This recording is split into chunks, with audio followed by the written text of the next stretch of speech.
it was unbelievable for a 5.5-year-old kid to smell, to learn, and to be so close to everything there, to be beaten up, to be questioned.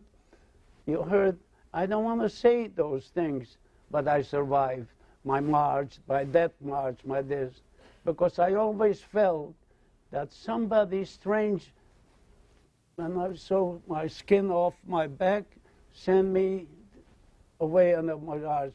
So I never knew the guy, but maybe God sent him. I always believed for some reason that I never lost touch with God, even if when I didn't find anybody alive.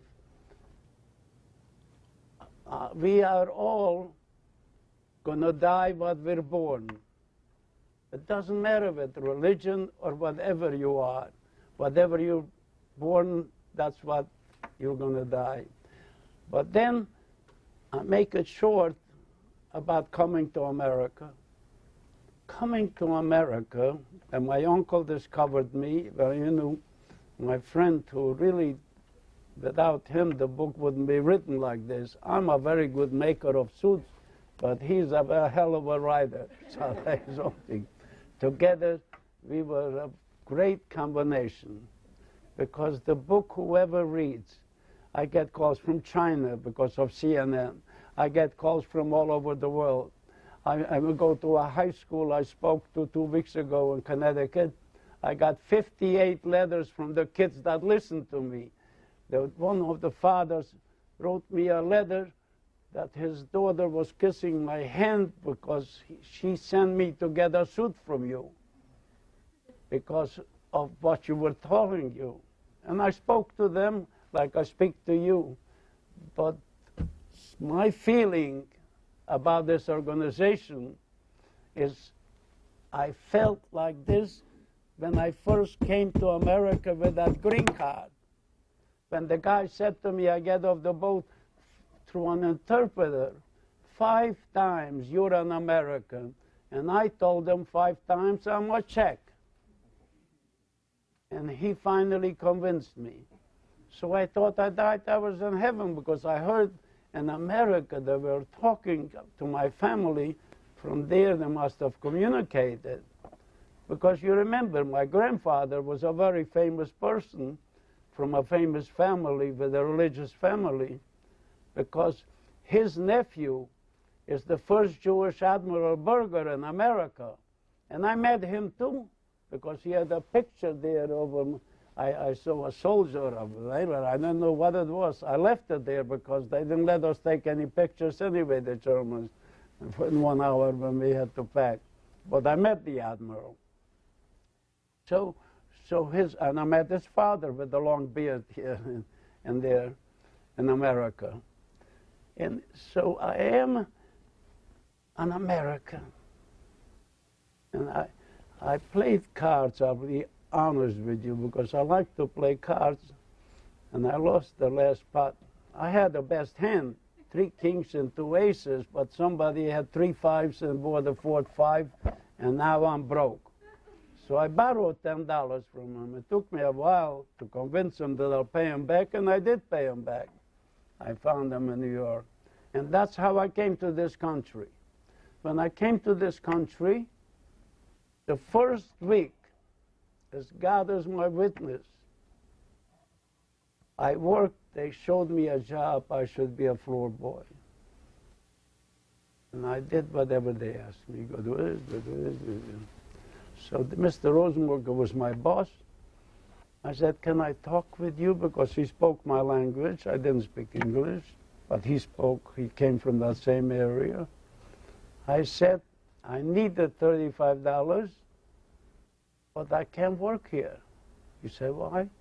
Because nothing made sense to me the whole week.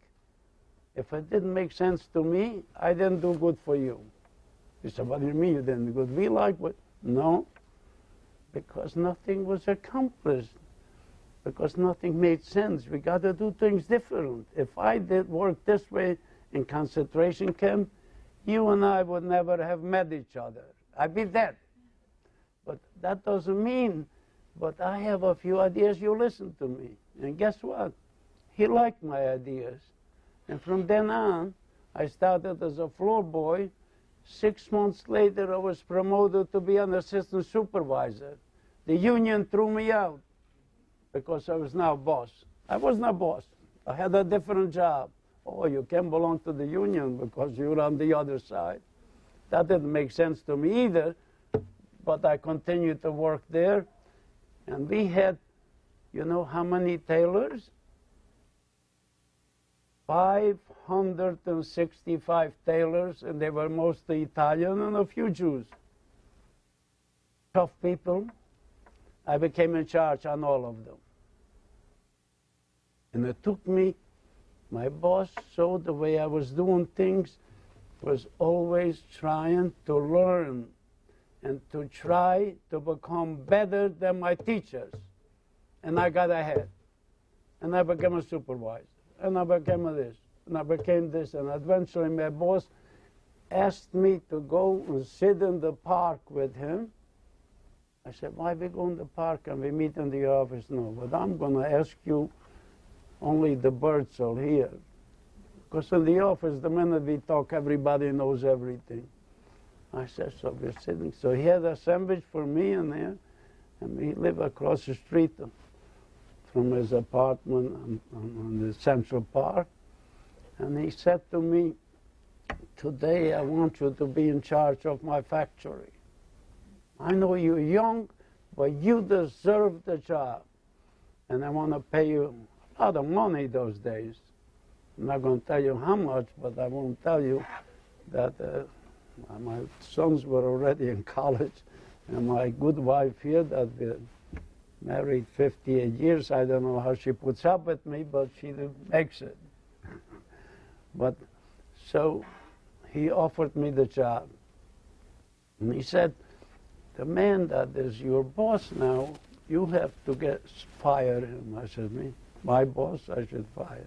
He works for you, not for me. You are the owner.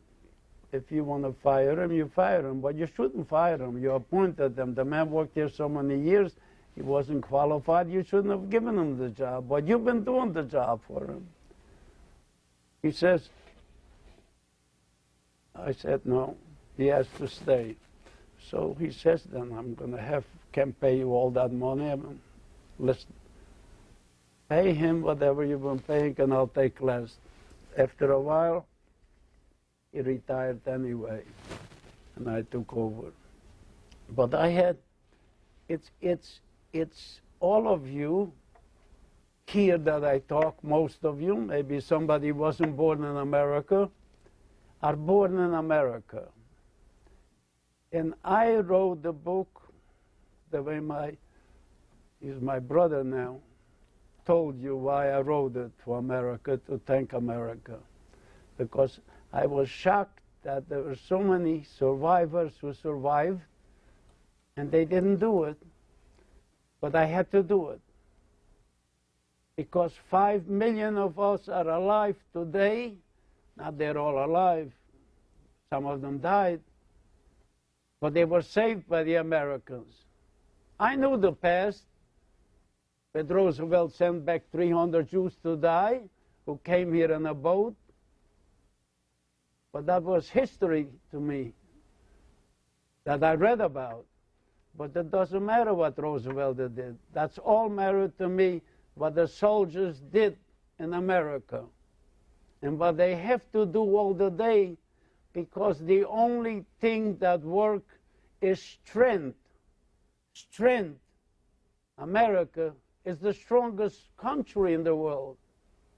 You don't go around apologizing. You go around fighting for the right of America, because everybody wants to come here. Everybody. We all want to come here because there is no place like it. You can't change it. And don't try. Nobody should try to change it. And it only takes the young people. In my business, the most important people are the young people, because you are the guys that dress. The older people like us, we need a wedding, we need a funeral.